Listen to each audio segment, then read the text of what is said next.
Hi guys, welcome to my channel Kalyani Buridi blogs. ఈరోజు అయితే మీషోలో మనం ఒక మంచి పట్టు సారీ అయితే ఆర్డర్ చేసాం ఫ్రెండ్స్. దాని రివ్యూ మీతో షేర్ చేసుకుంటున్నాం చూడండి. చాలా అంటే చాలా బాగా వచ్చింది ఫ్రెండ్స్. ఈ సారీ అయితే ఆనియన్ పింక్లో వచ్చింది. ఈ sorry colour dark pink border వచ్చింది ఫ్రెండ్స్. 2 సైడ్స్ బార్డర్ వచ్చాయి ఈ సారీకి అయితే.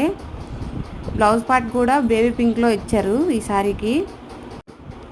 ఓవరాల్ సారీ అయితే చాలా చాలా బాగా వచ్చింది ఫ్రెండ్స్. బ్లౌజ్ పార్ట్ అండ్ పళ్ళు పార్ట్. మీకు ఎవరికైనా ఈ సారీ నచ్చినట్టయితే కోడ్ డిస్క్రిప్షన్లో ఇస్తాను, చెక్ చేయండి అండ్ కామెంట్ కూడా చేయండి ఇలాంటి వీడియోస్ కోసం. Please subscribe to my channel Kalyani Buridi vlogs. Thanks for watching.